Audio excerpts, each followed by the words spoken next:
tomar notas si van en el término, ¿no? Entonces vamos a proponer el examen del primer parcial, se lo vamos a publicar con anticipación, vamos a dar tiempo para que ustedes lo puedan verificar y cuando estemos revisando, vamos a pedir que alguien lo suba al Schoology y lo vamos a mostrar para todos y sobre eso vamos a comentar, sobre eso vamos a ver si eso está bien o está mal y si está bien vamos a explicarlo. Esa es la metodología que vamos a hacer. Por lo tanto,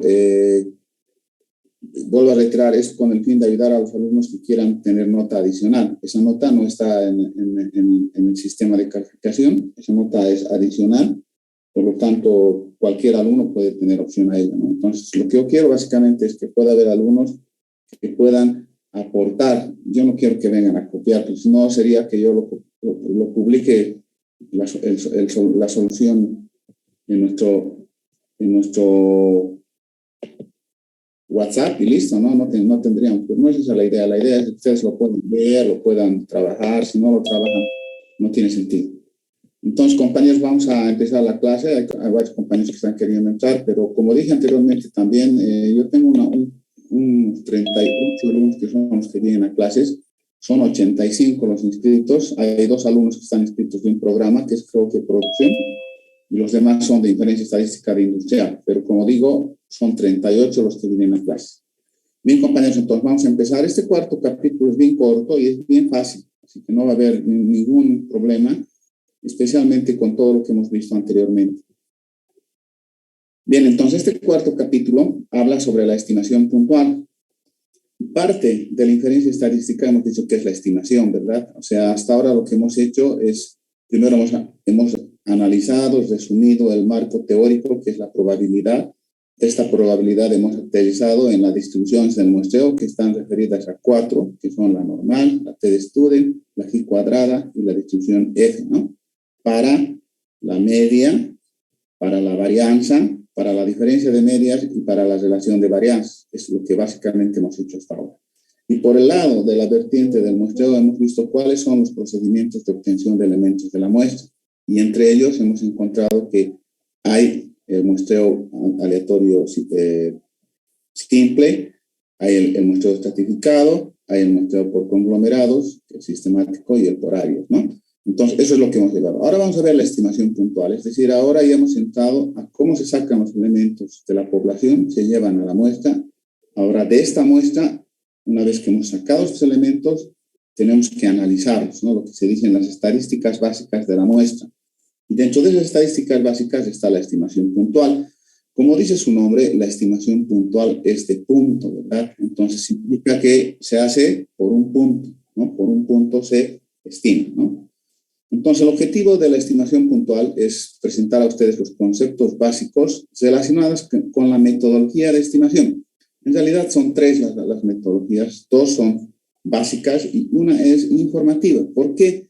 Porque nosotros no llevamos la probabilidad bayesiana como básica. Entonces, la estimación de Bayes es informativa, no puede ser formativa porque no nos basamos en probabilidades exclusivamente en la probabilística de Bayes, ¿no? Entonces, lo que aquí vamos a hacer en la estimación puntual es presentar los conceptos básicos y la metodología para la estimación estadística mediante la observación de una muestra, como ya habíamos dicho anteriormente, para estimar puntualmente las características de la población. O sea, este es el primer acercamiento, es el que tiene más error, si vale el término, porque es mediante un punto, ¿no? El que es más preciso mediante un rango, que es lo que vamos a ver en la segunda parte, que ya es la estimación por intervalos. Ahora bien, de las características de la población, vamos aquí a hablar cómo nosotros podemos proceder con la estimación. Entonces, como estamos en un curso virtual sincrónico más bien, este es el contenido que vamos a tener, que es la estadística inferencial, las poblaciones y muestras, la verosimilitud de la muestra, que es lo básico, ¿sí? La verosimilitud de la muestra, los elementos básicos, la estimación puntual, las estadísticas muestrales, el error muestral, que ya lo hemos visto en el anterior capítulo, los métodos de estimación y las propiedades de los estimadores. En realidad, lo más relevante de este capítulo está en la verosimilitud de la muestra, los métodos de estimación y las propiedades de los estimadores. Eso es lo más básico, ¿no? que vamos a manejar. Entonces, vamos a tomar el primer punto, que es la introducción. Entonces, ¿no? La estimación, entonces, de parámetros tiene por finalidad asignar valores a los parámetros poblacionales desconocidos a partir de los estadísticos obtenidos de la muestra. Esto es importante, entonces, que nosotros podamos ver esto de la siguiente forma, ¿verdad? Podemos ir a nuestra pizarra y aquí estamos viéndonos esto. Entonces, esto tiene una relevancia en el sentido, ¿no? A ver, lo que nosotros estamos haciendo aquí, y en alguna lámina también la hemos anotado de esa forma, hemos dicho que lo que hacemos es lo siguiente, ¿no? Tenemos aquí una población, ¿sí? Esta es la población. De esta población yo selecciono un subconjunto representativo que le llamo muestra, ¿no? Ahora bien, esta muestra, fuera de la población, la voy a analizar y la voy a analizar con lupa, ¿no? Y básicamente, ¿qué voy a sacar de aquí? De aquí voy a sacar lo que consideramos que son estimadores, ¿no?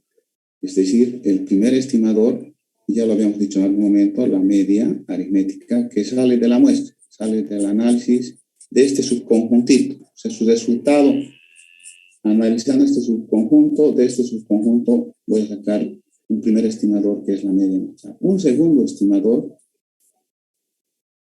este es la varianza muestral. Un tercer, que también lo habíamos analizado, habíamos dicho que era la cuasi varianza.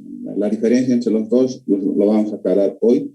Uno es sesgado y el otro es insesgado, ¿no? Después tenemos una cuarta, hemos dicho que son 5 en realidad. Esta cuarta hemos dicho que es la proporcionalidad muestral.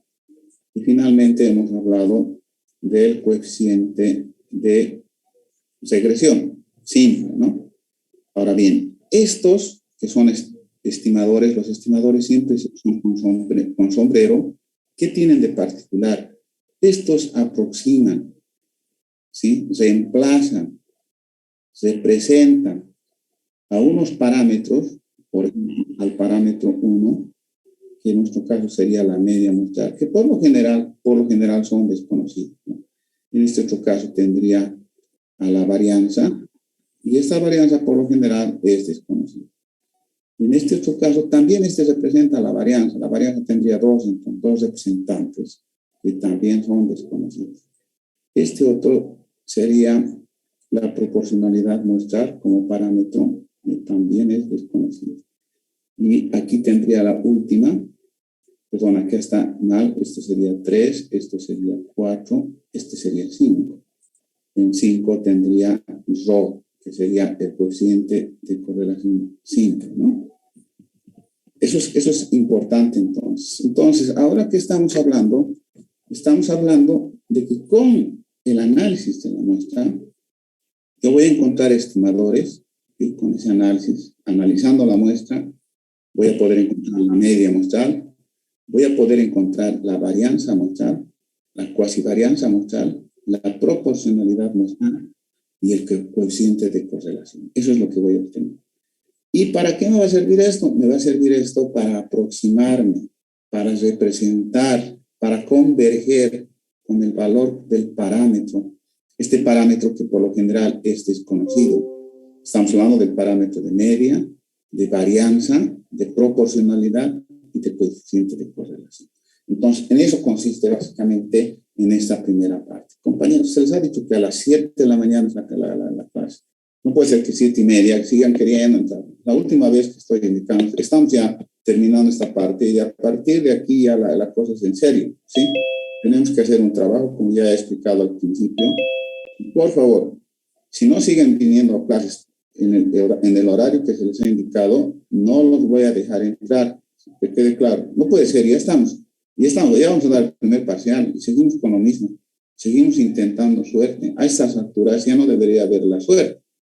Pues se supone que ya hemos superado todos los obstáculos, estamos encaminados con las prácticas, estamos encaminados con la ayudantía. No puede ser que a estas alturas recién queramos entrar a las 8:30 solamente para registrar nuestro nombre. Eso está mal. No lo voy a permitir especialmente. Ya les he dicho bien claro, yo tengo 38 alumnos que son los que vienen a clases, no tengo más alumnos, aunque están inscritos 87. Bien, compañeros, entonces lo que ahora vamos a hacer es volver a nuestra presentación. Por favor, si la presentación se queda paralizada, tienen que comentar, porque no tiene sentido si es que no es así, ¿verdad?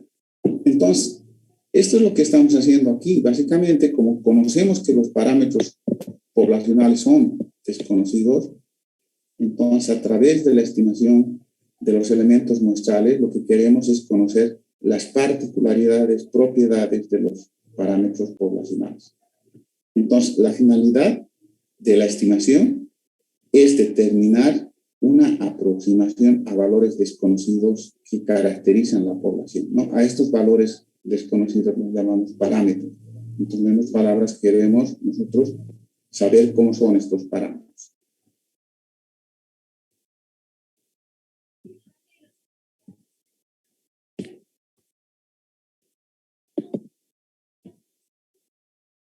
Bien, entonces vamos a entrar vamos a continuar con esto. Entonces, la estimación puntual consiste en asignar un valor estimado, entre paréntesis aproximado, al parámetro poblacional mediante los estadísticos muestrales. Hemos identificado 5 estadísticos muestrales: la media muestral, la varianza muestral, la cuasivarianza muestral, la proporcionalidad muestral, y en última instancia, hemos dicho que también entra el coeficiente de correlación muestral. Entonces, con la muestra vamos a calcular estos 5, y estos 5 vamos a generalizar su resultado al de la población, ¿sí? Vamos a decir que ese es el de la población. Eso es lo que vamos a hacer entonces aquí. Ahora bien, si la muestra es representativa de la población, podemos esperar que los estadísticos calculados en la muestra tengan valores aproximados o semejantes a los parámetros poblacionales, ¿sí? En realidad, si la muestra es coherente, es representativa, la diferencia en el error muestral debería tender a 0, ¿no? Porque prácticamente serían buenos representantes, buenos aproximadores de estos parámetros que los desconocemos en la mayoría de los casos. Los estadísticos que obtenemos se denominan estimadores. En este caso, por ser un punto, son los estimadores puntuales. Entonces, vamos a definir qué es un estimador. Se llama estimador a cualquier función de n variables en la que después de sustituir los valores muestrales, el resultado obtenido puede servir como sustituto del valor de un parámetro poblacional. Se llama estimador a cualquier función de n variables en la que después de sustituir los valores muestrales, el resultado obtenido puede servir como sustituto del valor de un parámetro poblacional. El estimador es una cantidad numérica calculada sobre una muestra, ¿no? Entonces, el estimador es una cantidad numérica calculada sobre la muestra. ¿Y qué es la estimación? Una cosa es el estimador y otra cosa es la estimación. Se denomina estimación al valor numérico concreto que resulta de un estimador cuando se calcula este sobre una muestra, ¿no? Eso es una estimación.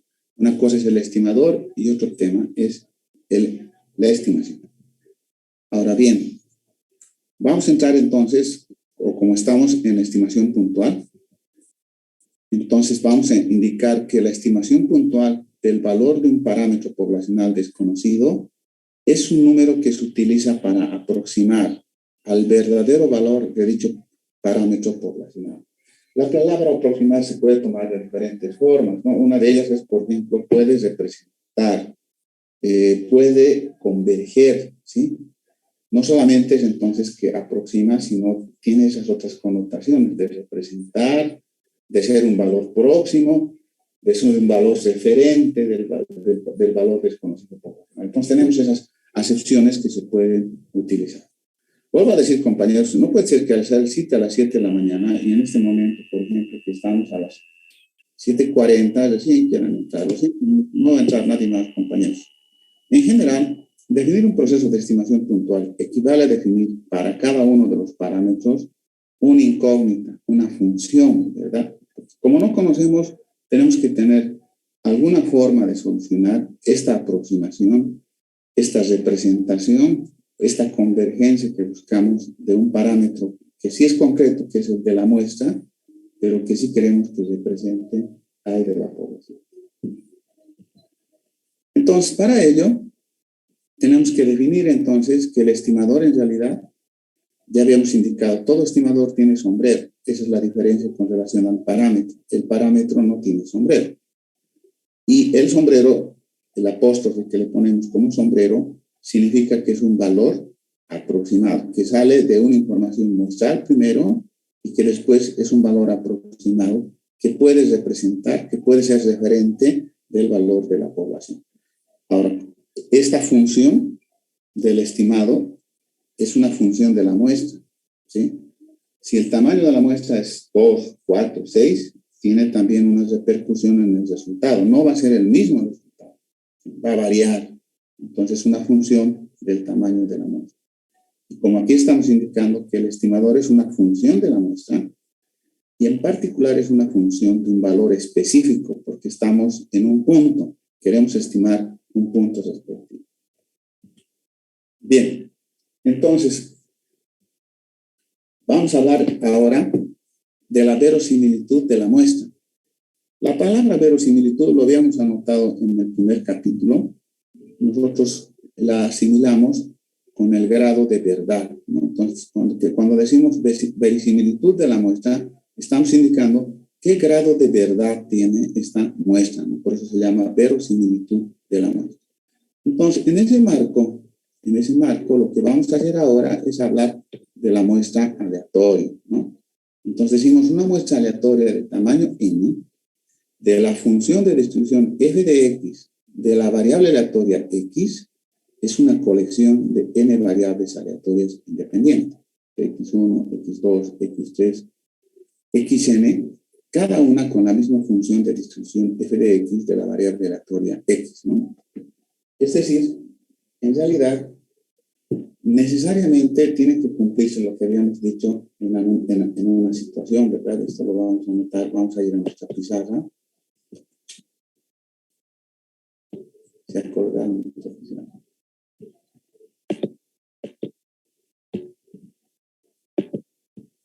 A ver, aquí estamos.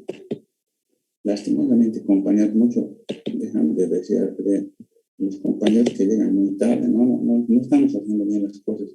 Si no tienen interés, compañeros, yo no puedo estar detrás de cada uno, son personas ya mayores, adultas, por muy jóvenes que sean, no podemos estar, imagínense, recordándole que tienen que venir a pasar clases a la hora.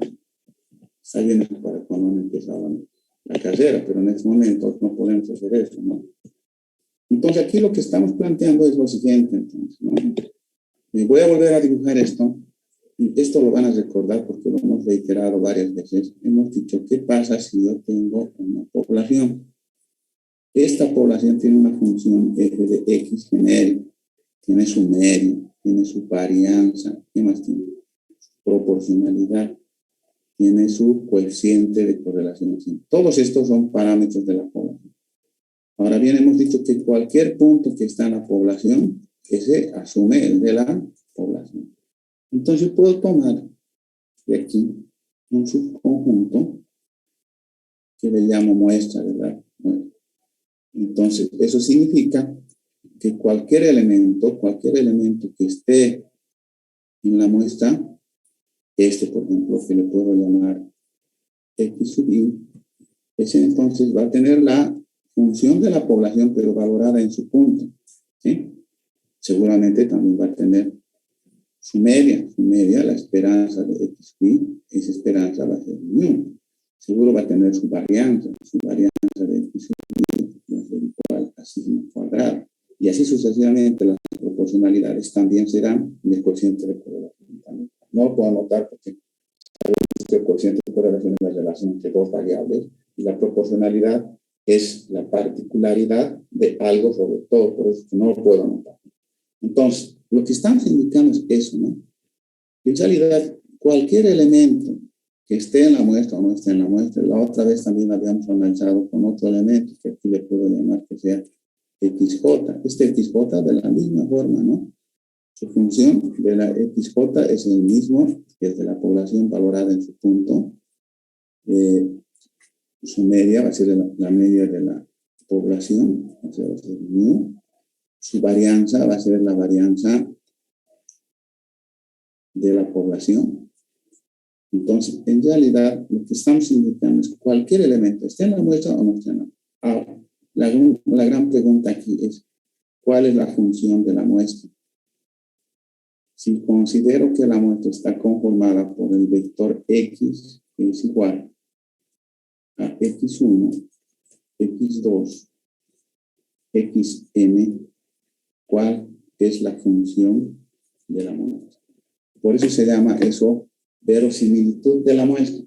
Lo que en buenas partes significaría es el grado de verdad de la muestra, ¿no? ¿Cuál es ese grado de verdad? Compañeros, la última vez voy a hacer ingresar a estas dos personas que son Rondo, dice, y Janet Wang.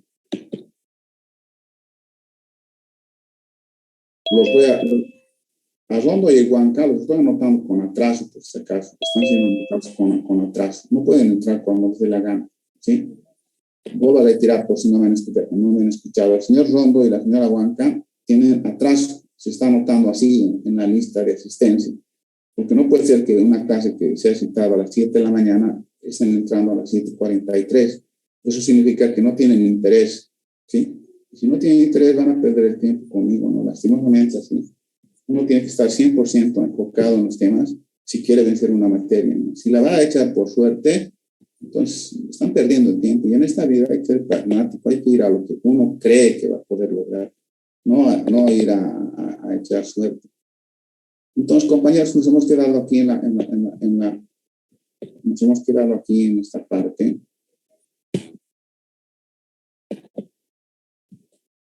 Entonces, lo que habíamos dicho en esta primera parte es que una muestra aleatoria de tamaño n de una función de distribución f de x de la variable aleatoria x es una colección de n variables aleatorias independientes. Para ser parte de la muestra tiene que haber independencia, ¿no?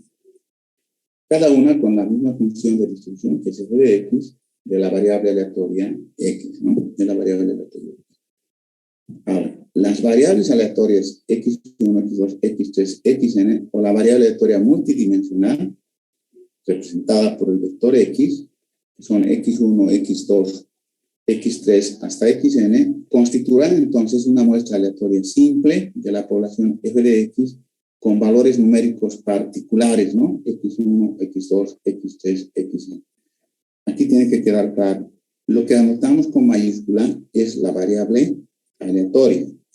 Y lo que anotamos con minúscula es el valor particular. Es como en la nomenclatura de conjuntos, ¿no? O en probabilidades, por ejemplo. Letra mayor es variable aleatoria, letra menor, o letra chica, como se dice, valor particular. Entonces, eso es lo que estamos aquí anotando. Ahora bien, entonces, con este antecedente, ¿cuál sería la verosimilitud de la muestra, la función de la muestra? Entonces, definimos de esta forma, decimos, si x vector es igual a x1, x2, x3, xn, es una muestra aleatoria de tamaño n, la densidad o cuantía conjunta de la muestra se denomina verosimilitud de la muestra. La verosimilitud de la muestra. Esta verosimilitud de la muestra la vamos a anotar con la letra, aquí por favor, hay que tener cuidado. Es L del vector X, punto y coma, teta. Significa que es la relación de la función de la población valorada en la muestra y que considera al parámetro poblacional, ¿no? Entonces aquí es importante anotar lo siguiente. Vamos a ir aquí nos vamos a ir entonces. Aquí estamos en la verosimilitud de la muestra.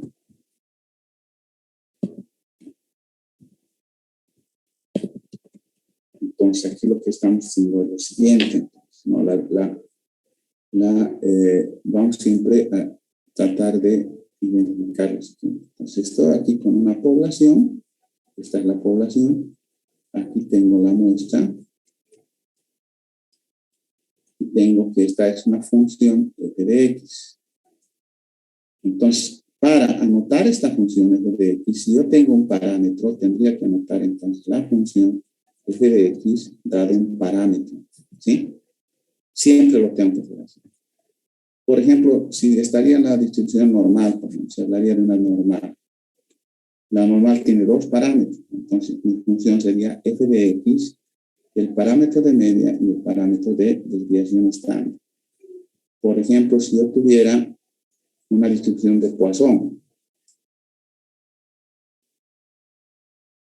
entonces ahí tendría que anotar f de x con lambda, ¿no? Y así para la binomial con p, si hago de la binomial,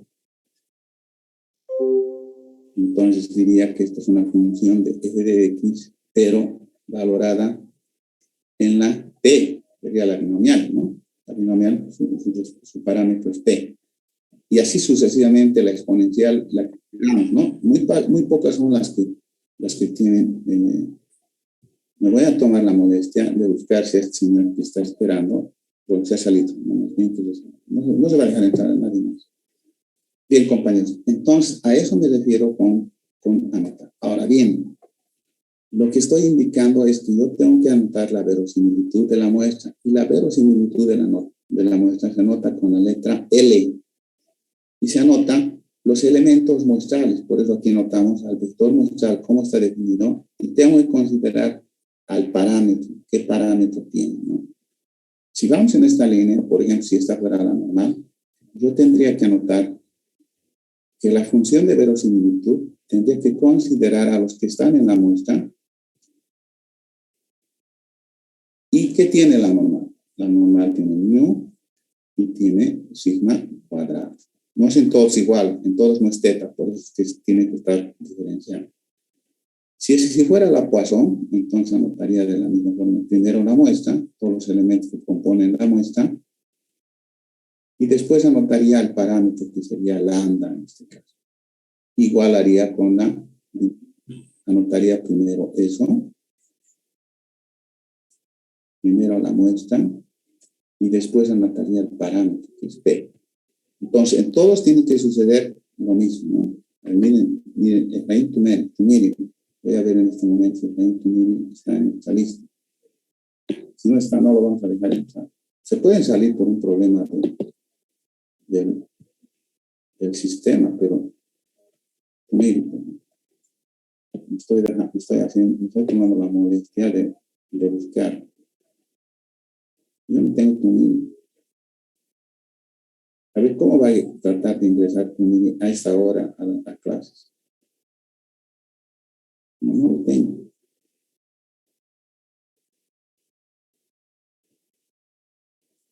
No.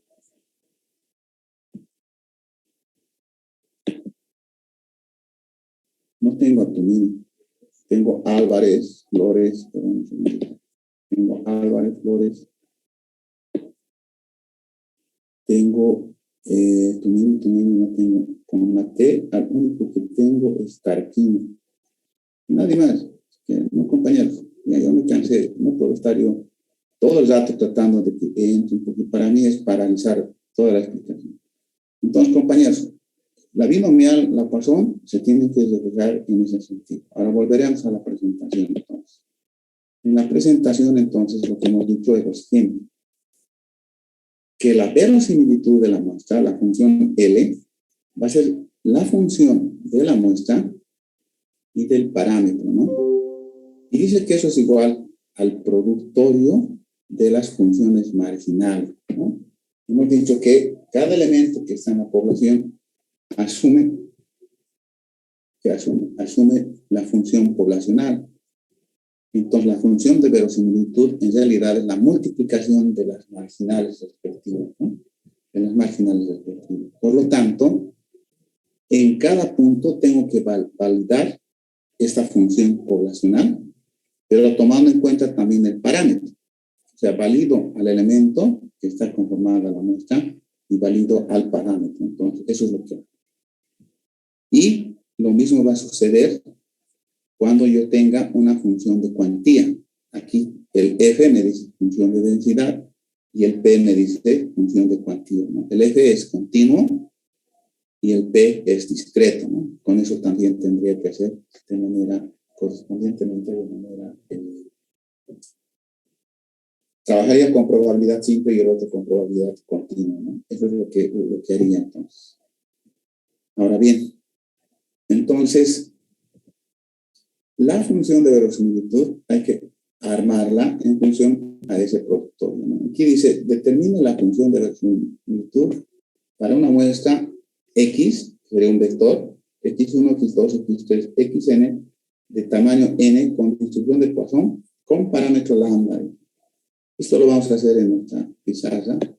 También ahí quería indicar lo siguiente, que se me pasó por completo, es que si hay personas que quieren realizar un buen trabajo o realizan un buen cuaderno, este cuaderno lo pueden presentar y tiene una nota adicional, ¿sí?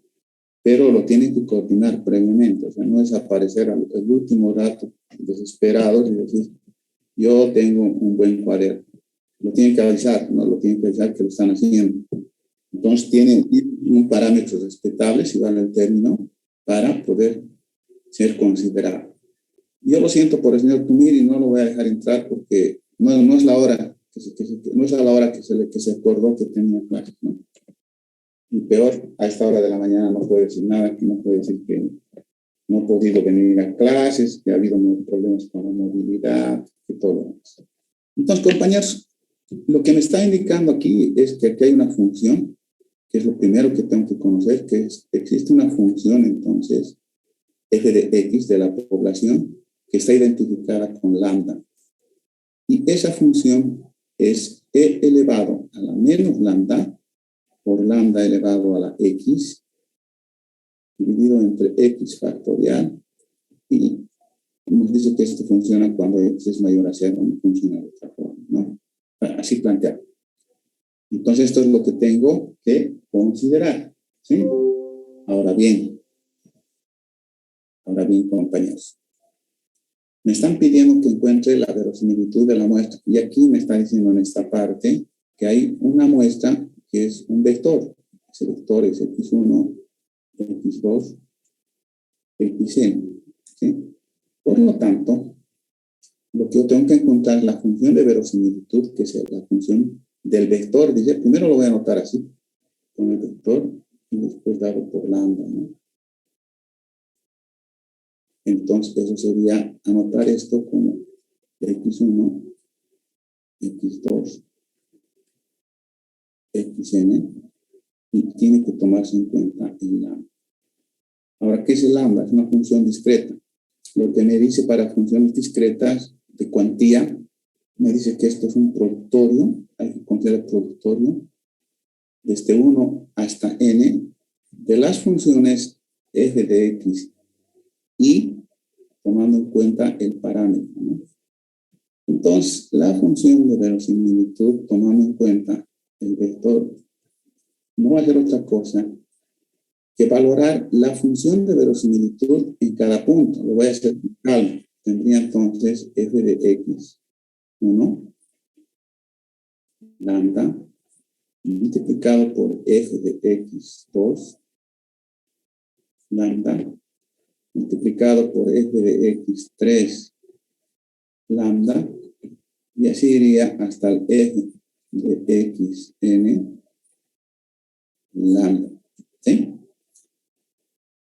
Entonces, continuando con este análisis, lo que yo tengo que hacer en la función de verosimilitud es reemplazar la función para cada punto, ¿verdad? Entonces, esto lo voy a hacer con llaves. Entonces, tendría e elevado a la menos lambda por lambda elevado a la x1. Lo tengo que valorar en el punto dividido entre x1 factorial. Eso tiene que estar multiplicado por e elevado a la menos lambda por lambda elevado a la x2 dividido entre x2 factorial multiplicado por e elevado a la menos lambda por lambda elevado a la x3 dividido entre x3 factorial Y esto va a ir hasta el último término, que sería e elevado a la menos lambda por lambda elevado a la xn, dividido entre xn factorial. ¿Sí? Sí, sí, ¿no? Bien. Entonces, ahora aquí tenemos que operar algebraicamente. Entonces, yo voy a tener aquí. Entonces, vamos a hacer aquí L del vector por lambda. Ahora, ¿qué tengo? Por ejemplo, aquí hay n elementos, porque va hasta n. El productor ya lo decía. El productor decía que va de 1 a n. Entonces, E va a ser E elevado a menos n veces lambda, ¿no? ¿Y lambda qué pasa? Lambda es la misma base, los exponentes varían.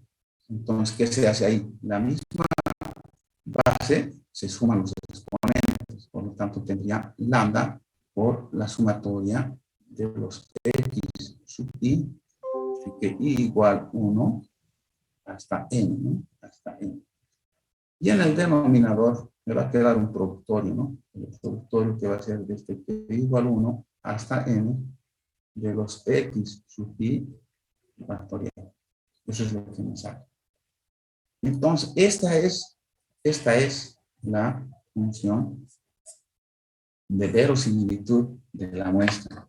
Esta función de verosimilitud, entonces, la consigo con la función L. Lo he hecho paso a paso. Compañeros, ya no quiero yo saber de quiénes vienen. Mira, tengo a Brenda Bedia Tarqui. Entonces aquí, por ejemplo, en el chat ya están registrados todos. No tengo ninguna Tarqui. No, a estas horas, compañeros, ¿cómo van a querer entrar? Al único que tengo es Tarquino López Maritza.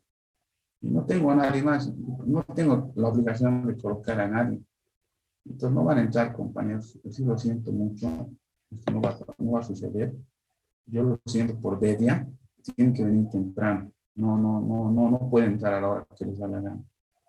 A veces pueden salir del sistema y evidentemente sería muy injusto que alguien que ha estado, yo la penalice, pero aquí no tengo ninguna Bedia.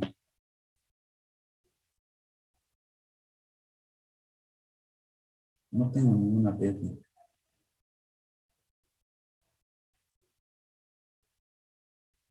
Tengo Vargas, Rojas, Carlos Javier. No tengo nada más. Entonces, yo lo siento mucho. Yo no voy a estar anotando. Imagínense mi trabajo encima que se complica. Tendría que estar anotando a todos los que tienen. No. Villegas también está, pero no puedo yo a otras personas. Así que lo siento mucho. Bien, compañeros, entonces continuamos con la presentación. No nos distraeremos, nos quitan la concentración. Entonces, ya hemos hecho esto. Ahora, ¿qué viene? Estamos entrando a los métodos de estimación. El primer método de estimación es el método de máxima verosimilitud. Entonces, nosotros hemos encontrado la función de verosimilitud. Ahora, aquí lo que nos está indicando es el método de máxima verosimilitud. Entonces, el método de máxima verosimilitud consiste en seleccionar los valores que hacen máxima la función de verosimilitud para identificarlos como estimadores de los parámetros. En otras palabras, a la función de verosimilitud le tengo que encontrar un máximo. Hay dos condiciones que hay que anotar. No en todos los casos se puede encontrar un máximo, ¿verdad? Es un proceso de optimización. Se puede utilizar el proceso de optimización clásica, que significaría hacer con derivadas, derivar y sacar. Pero también hay que considerar lo siguiente. No necesariamente el proceso de estimación va con el cálculo clásico. Cuando me está indicando que es sacar un máximo a la verosimilitud, a la función de verosimilitud, no necesariamente implica que sea derivable. Pueden haber funciones discretas que no son derivadas. En esos casos se tiene que utilizar lo que nosotros llamamos, que es el tema de la función isomorfa, ¿sí? La función isomorfa es la aplicación del operador logaritmo para encontrar un punto de estimación máximo. Y la función original, como la función isomorfa, encuentran su óptimo en el mismo punto, ¿no? Entonces eso no hay que perder de vista, ¿ya? Otra cosa que también es importante anotar aquí es que para encontrar el máximo, como no necesariamente es derivable, entonces se puede buscar otros métodos. El método de iteración, el Lagrange, se puede también utilizar el método gráfico. Entonces, no necesariamente el método dice que exclusivamente es derivable. Que si no se puede derivar, no se encuentra el máximo, especialmente a los que van a segundo turno, pues se supone que a segundo turno va el alumno que investiga por su lado, ¿no? Que es investigador, que no le alcanza el tiempo para vencer en los tiempos normales, entonces seguramente en un segundo turno se tiene que entrar con un método de máxima estimación gráfica, por ejemplo, ya no analítica, ¿no? Entonces, en algunos casos, como dice ahí, se debe utilizar la función isomorfa, que consiste en aplicar el operador logaritmo neperiano a la función de verosimilitud. ¿Por qué razón se hace esto? Con la razón de que el proceso de estimación a través de la derivada sea más fácil. O en otras palabras, aplicando logaritmo, la función fuera derivable, ¿no? Pueda convertirse en derivable. Muchas de las funciones que son exponenciales no son derivables de manera directa. Por eso es que necesitan el apoyo de la función isomorfa. Ahora, el fundamento teórico es que la función isomorfa, como la función normal, llegan e encuentran su máximo en el mismo punto. Por lo tanto, es por eso que es posible utilizar el operador logaritmo. Entonces, el método de máxima verosimilitud, como dije, consiste en encontrar el máximo a la función de verosimilitud. Ahora, no conozco yo en la teoría que se puedan dar K parámetros poblacionales, ¿no? A lo mucho hay dos parámetros poblacionales. Por ejemplo, cuando hablo de la función normal, hablo de la función de la media y la varianza. No conozco más en la práctica. Sin embargo, la teoría toma en cuenta K parámetros, ¿no? Entonces dice, si yo tuviera una función de verosimilitud que tenga K parámetros poblacionales, entonces tengo que hacer una derivada parcial sobre cada uno de estos parámetros y con condición de máximo igualar a cero, ¿no? Y de ese sistema encontrar la estimación de máxima verosimilitud. Evidentemente se va a originar un sistema, ¿verdad? Ahora, como también dije, cuando están involucrados exponentes, no necesariamente se puede directamente. Entonces hay que utilizar la función isomorfa, que es la función que se aplica con el asterisco, que significa, que significa colocar el operador logaritmo neperiano, ¿no? Logaritmo neperiano. Entonces, el máximo va a corresponder al logaritmo neperiano. Y como dije anteriormente, hay que derivar sobre cada uno de estos parámetros y cuando se tiene derivado todos los parámetros de manera parcial, igualar a cero como condición de máximo, y ya con la segunda derivada se determinará si es máximo correspondiente, ¿no? Entonces, este es el procedimiento. Hay que primero encontrar la isomorfa, si es exponencial.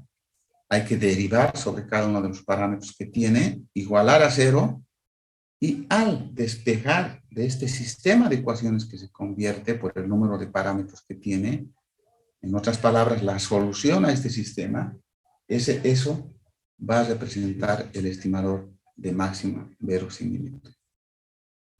Entonces, nosotros podemos aquí para utilizar la distribución exponencial, ¿sí? Determinar el estimador de máxima verosimilitud para el parámetro de una distribución exponencial. Hace un momento lo hicimos con la distribución de Poisson, ahora la vamos a hacer con el estimador de máxima verosimilitud. Entonces, para eso nos vamos a ir aquí.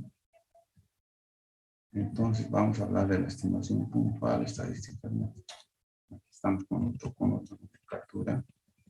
No sé qué ha pasado, esto lo vamos a revisar. A pesar que debe estar aquí, creo que no esté en la estimación. Aquí está. En los métodos de estimación, justo está aquí.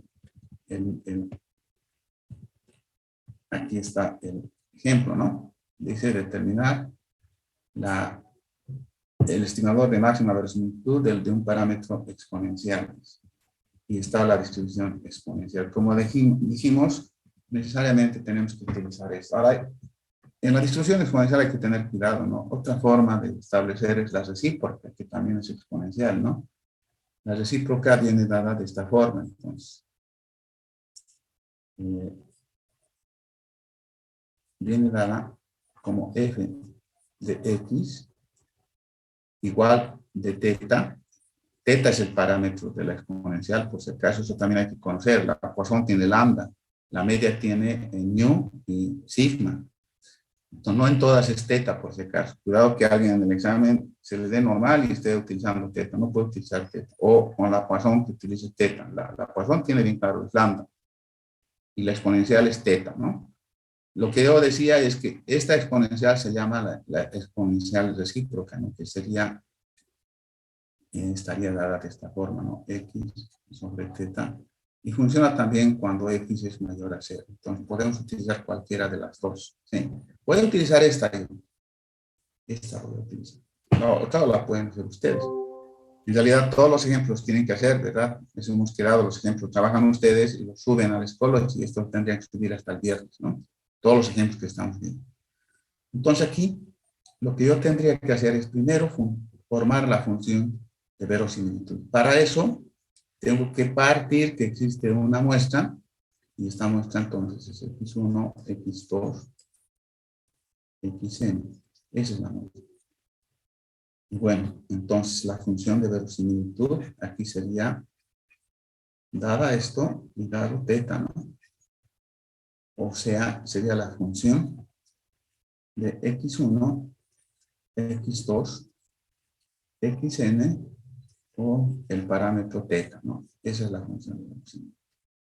Ahora esto hemos dicho que es el productorio, por lo tanto esto va a ser igual al productorio desde 1 hasta n de las funciones de f de x sub i dado el parámetro teta. Yo dije que voy a tomar la segunda opción. Entonces con la segunda opción, esto va a ser lo siguiente. Bueno, primero que va a ser f de x1 valorado con teta. Después sería f de x2 valorado con teta. Y así iría hasta el f de xn con teta, ¿no? Entonces, ahora lo que tengo que hacer con esta función sería L. Entonces tengo que aquí aplicar la función para cada uno de los valores. Tendría 1 sobre teta por e elevado a la menos x1 sobre teta multiplicado por 1 sobre teta por e a la menos x2 sobre teta. Vamos a hacer con 3, 1 sobre teta por e elevado a la menos x3 sobre teta. 1 sobre teta por e elevado a la menos xn sobre teta. ¿Sí? Sería así. Ahora, como ya hemos dicho, tenemos que ahora sacar ya el tema agrupado, ¿verdad? ¿Qué tengo? Aquí tengo 1 sobre teta, se repite n veces, entonces sería 1 sobre teta a la n. Eso, ¿no? ¿Y qué tengo? Aquí tengo e. El teta puede salir constante y la suma de los exponentes. Por lo tanto, voy a tener menos 1 sobre teta multiplicado por la sumatoria de los x sub i, es decir, igual 1 hasta n, ¿no? Tendría eso. Ahora, este resultado que está aquí anotado es un resultado difícil de poder tener una derivada. Entonces, tengo que aplicar la función isomorfa. Aplicar la función isomorfa significa entonces, aplicar el asterisco. Eso va a significar entonces aplicar el logaritmo neperiano a la función de verosimilitud. Entonces tendría aplicando el logaritmo neperiano, aquí tendría, entonces tendría el logaritmo neperiano de teta a la menos n. Bueno, aquí tendría más, tendría menos la sumatoria de los x sub i dividida sobre teta, ¿no? Esto tendría. Un poco más, aquí tendría menos n, ¿sí? Por el logaritmo neperiano.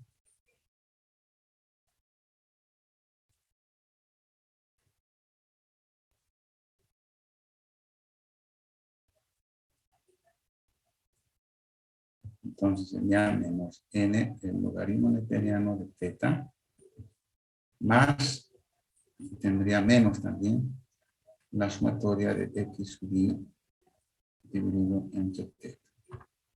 Todavía no estoy derivando. Ahora tendría que derivar. Tendría que derivar, ¿no? Ya. Entonces, derivando tendría, aquí como solo tengo un parámetro, tengo que tener cuidado. La teoría dice derivadas parciales, ¿verdad? Pero es en supuesto de que existan muchos parámetros. Aquí existe un solo parámetro que es teta, entonces la derivada es total. La derivada total sería de L, asterisco.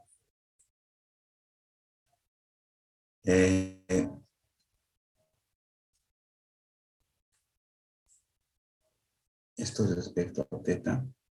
Y eso tendría que ser igual a 0, ¿no? Condición de máximo.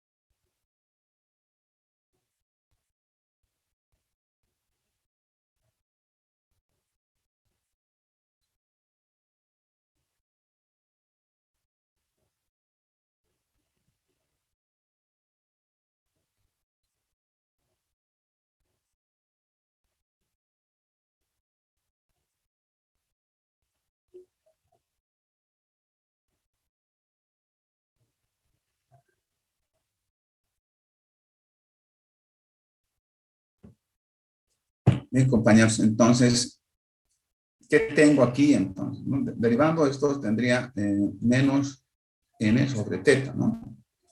Por 1, que por la regla de la cadena. Aquí tendría la derivada, esto está a la menos 1, ¿verdad? Entonces, con menos 1, esto se bajaría a 2. Entonces sería positivo la sumatoria de x sub i y esto sería teta cuadrada. Sí sería, ¿no? Sí. Entonces, de aquí yo tengo n sobre teta en un lado. Eso va a ser igual a la sumatoria desde que igual 1 hasta n de x sub i dividido entre teta al cuadrado. A partir de esta igualdad, tenemos que simplificar y ya colocar sombreros. A partir de ahí sale el estimador. Entonces, por ejemplo, puedo simplificar esto con esto y de aquí ya puedo despejar. El momento que realice ese despeje único del parámetro se vuelve estimador. Entonces esto lo voy a llevar aquí y esto lo voy a bajar aquí. Por lo tanto, voy a tener teta sombrero igual a la sumatoria de x sub i desde que i igual 1 hasta n dividido entre n, ¿no? Y eso entonces me va a provocar, aquí que yo pueda tener entonces como estimador, ese estimador va a ser la media muestral. El estimador de máxima verosimilitud es la media muestral, es lo que sale. Vuelvo a reiterar, el momento que hago el despeje, tengo que colocar el sombrero. Si no coloco el sombrero, significaría parámetro, estaría mal, ¿verdad? Porque lo que estoy haciendo, estoy utilizando la muestra. Estoy haciendo con la muestra, ¿verdad? Eso también entonces tiene que quedar claro antes de terminar esto que estamos haciendo. Entonces, hay compañeros, ya no puedo creer que a esta altura sigan queriendo entrar, ya no, pues compañeros, si alguien que se quedó nomás, ¿no? Yo ya no lo voy a dejar entrar. Me perjudican a mis compañeros. Entonces, tengo la estimación de máxima verosimilitud. Ahora vamos a ir entonces a ver, esto ya hemos hecho, hemos hecho, ustedes pueden hacer para el otro. Y en el otro les va a salir al revés, va a salirles 1 sobre la media. Hay que tener cuidado entonces, ¿no? 1 sobre la media. Ahora bien, entonces, este es el estimador de máximo de verosimilitud. Ya hemos sacado cómo salía. Entonces, ustedes pueden hacer para este ejercicio, ¿sí? Lo suben al Schoology también, con el mismo procedimiento que yo he hecho. Por favor, cada paso que se da, se utiliza cada paso, ¿verdad? No es simplificar por simplificar y directamente el resultado. Estamos indicando claramente que tienen que hacerlo de acuerdo a cómo yo lo estoy enseñando. Yo tengo un defecto, me gusta pedir lo que yo enseño. Por lo tanto, si yo estoy enseñando así, así me lo tienen que hacer. Vamos a entrar al método de momentos entonces. El método de momentos consiste en igualar los K primeros momentos ordinarios de la población con los K primeros momentos ordinarios de la muestra. La lógica surge lo siguiente. Si la muestra tiene momentos ordinarios, y si estos momentos ordinarios son parte de la población, entonces cuando los igualamos, ¿sí? Deberían ser lo mismo. Y a partir de esa igualación, encontramos la estimación del momento, ¿no? ¿A qué nos estamos diciendo? Por ejemplo, tengo el primer momento, que sería, sabemos que por definición el primer momento sería la esperanza de la variable x a la 1, ¿no? El primer momento es el orden del momento, por lo tanto la esperanza va a tener x a la 1. Lo estoy anotando con mayúscula a lo que correspondería a la muestra y con minúscula a lo que correspondería a la muestra. Entonces aquí vamos a hacer lo siguiente. Vamos a hacer un esquema entonces que nos va a ayudar a entender esto, a qué nos estamos refiriendo. A ver, lo que estamos haciendo es lo siguiente entonces, ¿no? Aquí con la muestra, aquí voy a tener la población, y de esta población he sacado una muestra. Esa muestra la voy a proyectar en esta parte, entonces aquí va a estar la muestra. Esto es la muestra. Voy a borrar un poco esto para que se pueda entender.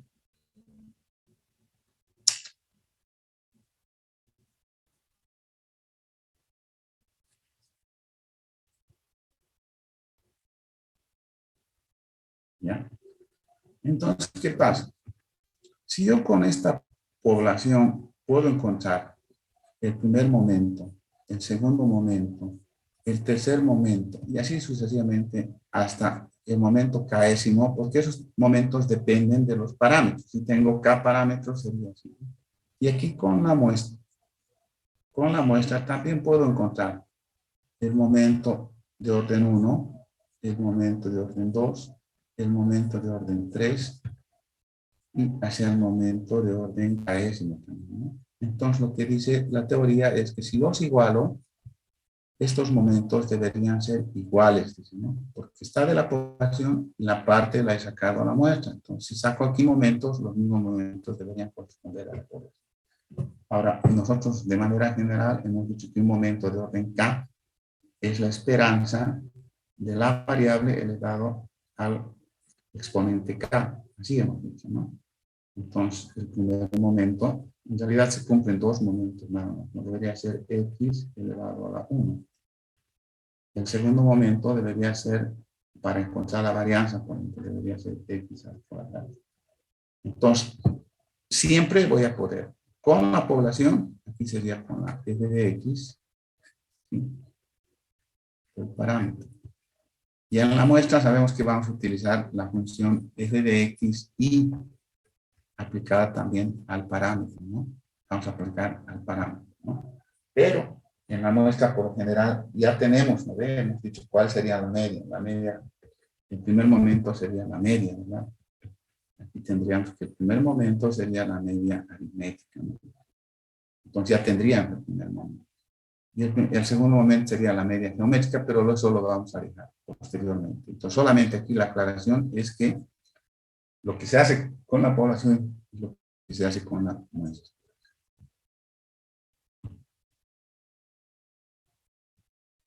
Entonces, vamos a tener el momento segundo, que sería este, el momento tercero, y así sucesivamente. Estamos anotando los momentos con mayúscula para la población, con minúscula para la muestra. Iríamos hasta el KS. Igual que en el caso de la máxima verosimilitud, la solución a este sistema nos va a permitir encontrar la estimación de momento, ¿no? La solución. Si existen más de dos ecuaciones, serían dos. Si existen tres, tres. Pero yo no conozco, en la práctica solo conozco dos parámetros que son, por lo general, media y varianza, ¿no? Media y varianza. Ahora bien, aquí entonces está que para que tengamos coherencia, calculemos entonces para la función exponencial. Nosotros vamos a calcular la función exponencial que hemos hecho al revés, ¿no? La recíproca vamos a utilizar.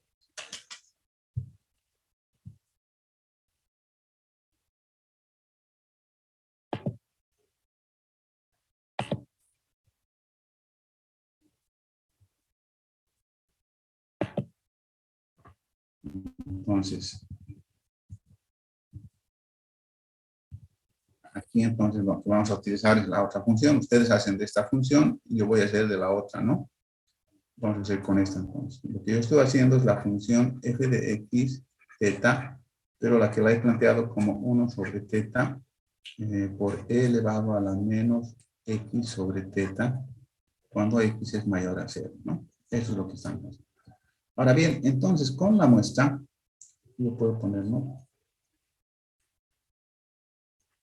Con la muestra entonces que tengo, el primer momento, porque hay un solo parámetro, va a ser igual entonces a la esperanza de x a la 1. ¿Y eso qué es? Eso es la media muestral porque es con la media. Ahora tendría que hacerlo con la población. Con la población hemos dicho que voy a anotar con M mayúscula, pero es solamente por la forma, para no mezclar, ¿no? Y esto vendría a ser la esperanza entonces de x correspondiente. La esperanza, entonces, aplicar a lo que ya habíamos dicho, ¿no? Sería x por f de x, eta, ¿no? Como es una continua en este caso, yo tendría que hacer la integral de 0 a infinito, porque dice mayor a 0, entonces tendría por x multiplicado esto por f de x, ¿no? Y ya tendría que poner la integral. Entonces sería la integral de 0 a infinito. Tendría entonces aquí por x 1 sobre teta por e elevado a la menos x sobre teta, diferencial de x, ¿no? Diferencial de x. Entonces aquí la función de momentos para la población sería entonces la integral de 0 a infinito de x sobre teta por e elevado a la menos x teta diferencial de x, ¿no? Diferencial de x. Ahora aquí entonces, aquí yo tendría que hacer un cambio, ¿verdad? Tendría que hacer un cambio. Un cambio de variable podría ser, ¿no? Podría llamar t a x sobre teta. Entonces, el diferencial de t va a ser igual al diferencial de x sobre teta. En otras palabras, el diferencial de x sería igual a teta diferencial de t. Los límites. Cuando x sea infinito, t también va a ser infinito. Cuando x sea 0, t también va a ser 0. Entonces ahí no hay ningún problema. Entonces ahí está solucionado el problema. Entonces tendría que m1 va a ser igual a la integral. No cambian los límites de 0 a infinito. Aquí serían t por e elevado a la menos t. Y aquí tendría teta por t, ¿no? Esto podría escribir como teta, la integral de 0 a infinito de t por e a la menos t. Diferencial de t. Y esta es una integral bien conocida, ¿no? Esa es la función gamma de 2. Y eso vale 1 factorial, ¿no? 1 factorial. Entonces aquí tendría teta por 1 factorial. Entonces, como hemos dicho, yo lo que tengo que hacer aquí es, lo que tengo que hacer ahí es juntar lo de la población con lo de la muestra. Lo de la población me sale teta y de la muestra me sale la media muestral. Y hemos dicho que el momento en que retiramos, o sea, despejamos en realidad, se vuelve estimador. Este sería el estimador de Bayes, ¿no? Para lo que ustedes van a hacer, en realidad van a ser los dos, pero para lo que ustedes tienen que encontrar, para el otro, hemos dicho que sería el recíproco también. Esto sería para el ejercicio que está dado ahí, que no lo hemos hecho. Ese sería el resultado de esta estimación, de este, ¿no? O sea, para este ejercicio,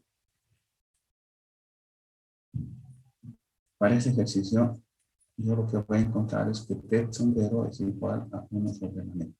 Entonces, sale lo mismo en los dos. En verosimilitud, en la máxima verosimilitud, como en la de momento. Entonces, eso no lo vamos a perjudicar.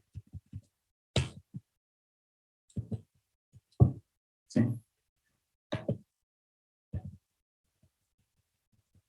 Entonces, eso es como tendríamos que hacer. Ahora vamos a ir entonces. Ya. Ahora vamos a ver el método de estimación de Bayes. Dije hace un momento que esta estimación de Bayes es simplemente informativa, porque no la podemos utilizar como formativa debido a que no se puede, ¿no? No se puede porque en realidad lo que sucede es que tendríamos que utilizar de base el estimador de Bayes que no está dado, no llevamos, no agarramos al estimador de Bayes. Entonces, por lo tanto, tenemos necesariamente que utilizar de esta forma. Entonces decimos, si el parámetro a estimar es teta, con función de probabilidad g de teta, lo que nos dice el método de Bayes es que al emplear en lugar de teta su estimador, ya sabíamos, se produce una pérdida, ¿no? Esa pérdida nosotros la valoramos con el error de muestreo. Pero en este caso, existe una definición de la función de pérdida, ¿no?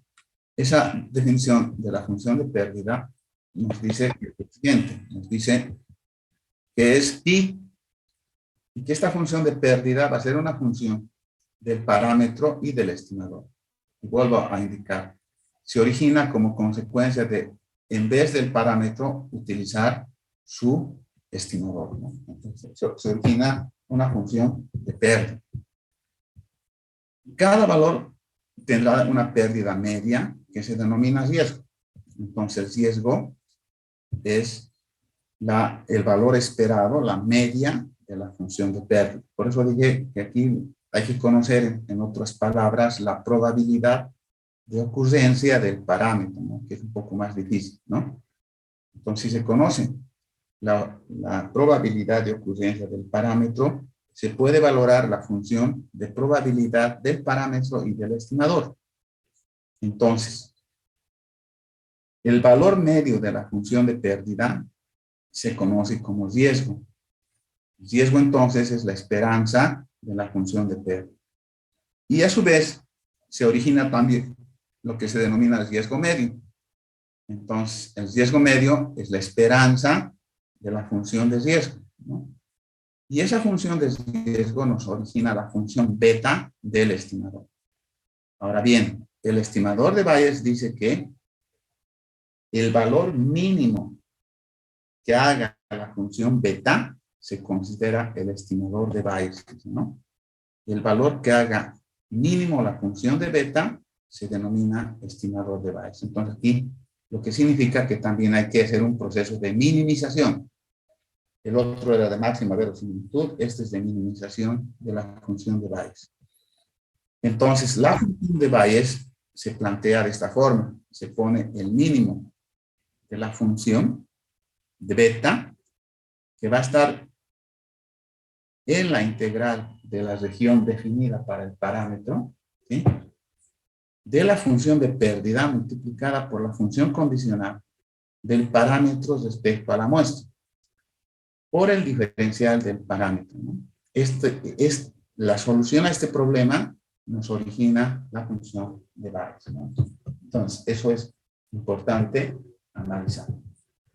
Como dije anteriormente, tiene un papel más informativo que formativo, porque nosotros no vemos la probabilidad de Bayes. Vuelvo a reiterar.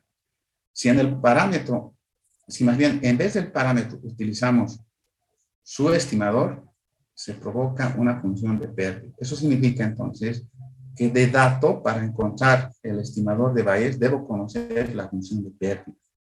Si no conozco la función de pérdida, no puedo calcular el estimador de Bayes.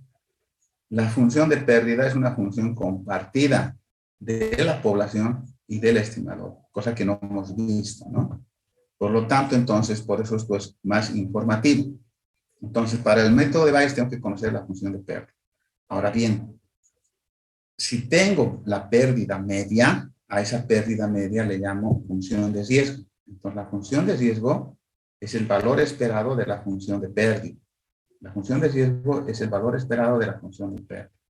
Y a su vez, yo puedo calcular el riesgo medio. Entonces, el riesgo medio va a ser la función o el valor esperado de la función de riesgo, ¿no? Y a eso le llamo beta de teta sombrero, ¿no? Beta de teta sombrero. Es decir, función del beta del estimador. Y el estimador de Bayes dice que el valor de teta sombrero que hace mínima la función beta se considera el estimador de Bayes. Entonces, en otras palabras, es minimizar la función de beta. Y esta función entonces está dada como la integral en la región donde está definido el parámetro por la función de pérdida multiplicada por la función condicional del parámetro respecto a la muestra por la derivada del parámetro, ¿no? Entonces, esta ecuación la tengo que solucionar y una vez que la solucione voy a poder encontrar el estimador de Bayes. Ahora bien, entraríamos a ver las propiedades de los estimadores. Vamos a ver una sola propiedad en esta clase. En la siguiente clase vemos las otras propiedades y con eso concluiríamos este capítulo y estaríamos habilitados para dar el primer parcial. El primero es entonces el ensesgamiento. Se dice que un estimador es insesgado si se cumple que la esperanza del estimador es igual al parámetro, ¿no? Eso no nos podemos olvidar. Esto entra en todo. Entra en operativa 2, que es probabilística, entra en econometría, entra en preparación de proyectos. No me puedo olvidar que uno de los atributos de un estimador es que sea insesgado. ¿Cuándo es insesgado? Cuando el estimador, cuando la esperanza del estimador es igual al parámetro. Ahora hay algunas condicionantes que no se dan directamente, se pueden dar también como consecuencia. Primero que si no se cumple, entonces hay un sesgo. Puedo determinar el sesgo como la diferencia de la esperanza del estimador menos el parámetro. Ese es el sesgo, ¿no? O puede darse también que se cumpla asintóticamente. Eso significa que en el límite, cuando n tiende a infinito, la esperanza del estimador sea igual al parámetro. Entonces, se cumple también que sea insesgado, ¿no? Se cumple que sea insesgado. Tenemos 4 propiedades que ver: insesgamiento, consistencia, suficiencia y eficiencia. Vamos a ver ahora solo insesgamiento y lo vamos a dejar para la próxima clase lo demás. Y ojo, estaríamos pensando que el examen va a ser como estaba inicialmente establecido, ¿no? Tendría que ser para el día, estamos hoy 13, tendríamos 20, sí. El 23 estaríamos dando el examen, ¿sí? El 23 que sería viernes, ¿no? 24 sábado, 25 domingo y 26 lunes. El 23 sería, viernes 23 sería el primer parcial como estaba inicialmente establecido. Aquí nos piden que hagamos una demostración de la propiedad del estimador de Poisson.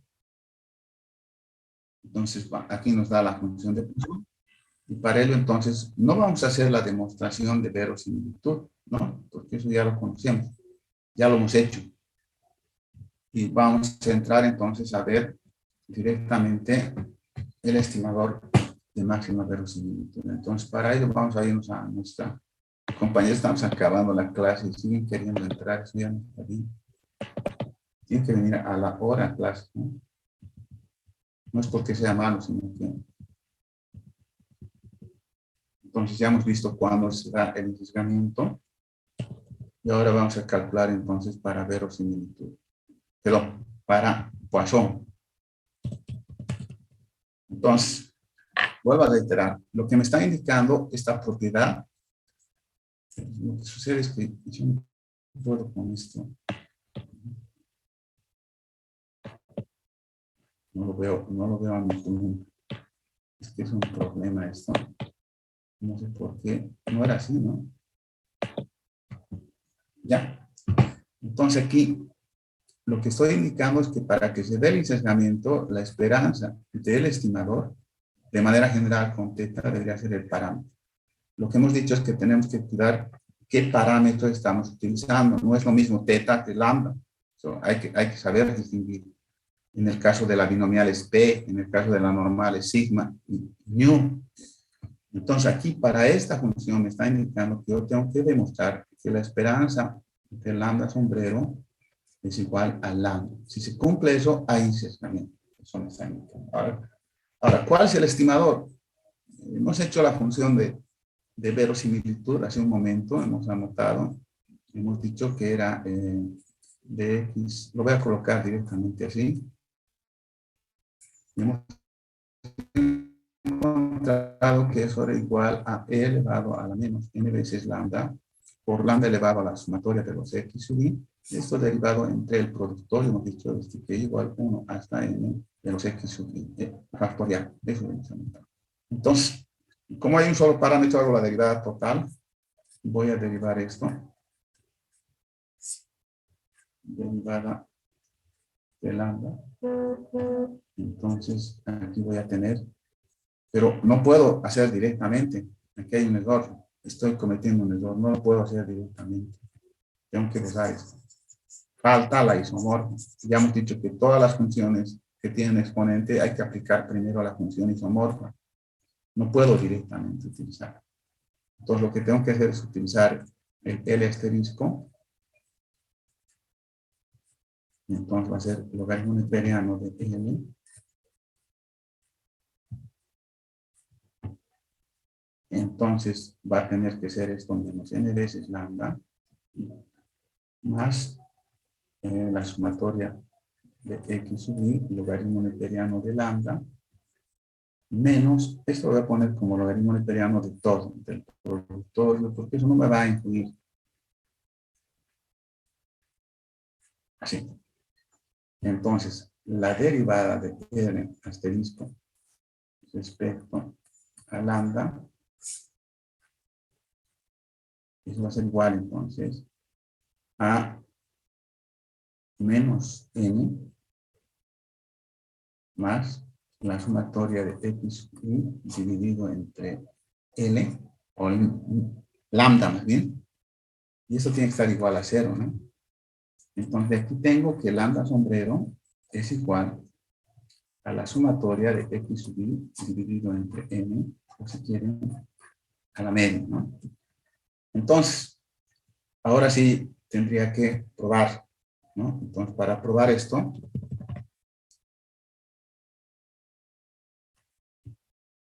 entonces voy a tener la esperanza de lambda sombrero, tendría que ser igual a ¿qué? A la esperanza de la media, ¿sí? Porque eso me dice que es, la media. ¿Y esto qué es igual? Entonces, sería la esperanza de x1 más x2 más xn dividido entre n. Puedo sacar 1 sobre n, y aquí me va a quedar la esperanza de x1 más x2 más x3 más xn. Puedo seguir trabajando. Aquí voy a tener entonces que esto es lambda sombrero. Esto va a ser igual. He sacado como factor común 1 sobre n. Voy a aplicar la llave y voy a aplicar la propiedad distributiva que hemos visto en el segundo capítulo, que sería la esperanza de x1 más la esperanza de x2 más la esperanza de x3 y así sucesivamente hasta la esperanza de x n. ¿Sí? Cada uno de estos vale lambda. Esto vale lambda. Hay que tener cuidado. Otros le ponen nu, otros le ponen teta. No, hay que colocar la que está en la función. Su parámetro es identificable. No es de cualquiera lo mismo. Entonces este va a ser igual a 1 sobre n, y aquí se repite n veces, ¿no? Entonces va a ser la suma de lambda, lambda, lambda. ¿Sí? O si quieren, esto no nos complicaremos. Tendría lambda más n veces lambda. Entonces aquí digo que la esperanza de lambda sombrero va a ser igual, entonces, a 1 sobre n por n veces lambda, ¿no? Esto se va con esto y me queda que es lambda. Entonces de aquí estoy demostrando que la esperanza de lambda sombrero es igual a lambda. Entonces se cumple. Hay insesgamiento, ¿no? Hay insesgamiento. Entonces, compañeros, con esto habíamos terminado aquí. Continuaríamos la próxima clase, que sería el próximo viernes. Y vuelvo a reiterar, el subsiguiente viernes es el examen primer parcial, ¿sí? Y tenemos que dar de manera presencial viernes 23, ¿sí? ¿Hay alguna consulta?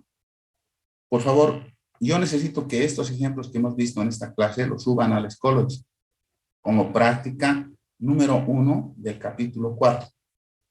Y tienen que subir también el laboratorio número 3, ¿sí? Al capítulo 3, los ejercicios que se dan. Todos estos ejercicios están dados en la plataforma de la casera. Entran a CD, tienen su clave ustedes para entrar, y de ahí lo pueden bajar para poder hacer los ejercicios. Estos ejercicios hay que entregar hasta el viernes a las 7 de la noche. ¿Está bien? ¿Hay alguna consulta?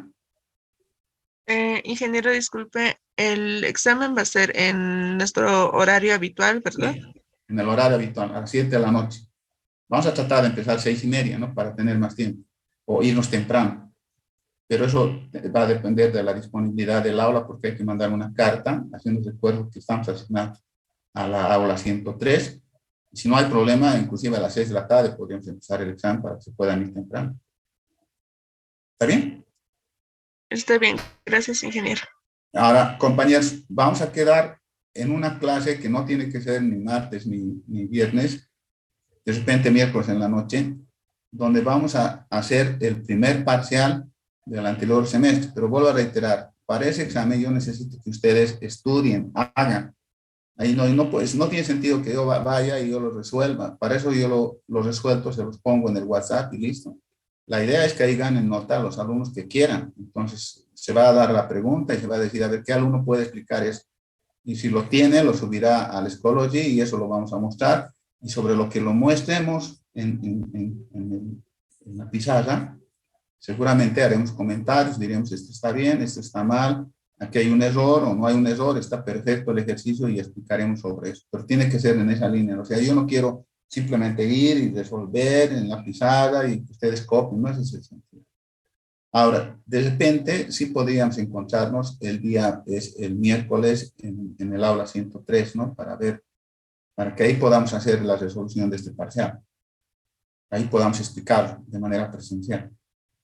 Déjenme ver, por favor, yo tengo que hablar con el jefe de carrera para buscar los permisos respectivos. ¿Está bien? Somos 35, o sea, 39 en realidad somos los que vienen a clase, de los 80 y tantos que están inscritos, así que no creo que haya problema. ¿Alguna consulta? Vayan haciendo los ejercicios para el viernes, por favor. ¿Está bien? ¿Alguna otra pregunta? Compañeros, ¿alguna pregunta? La vamos a dejar aquí la clase, ¿está bien? Está bien, Inge. Muy bien, entonces hasta el día viernes vayan subiendo entonces 2 prácticas me deberían, estos ejemplos y me deberían el laboratorio número 3 que hemos acabado. Gracias, hasta luego.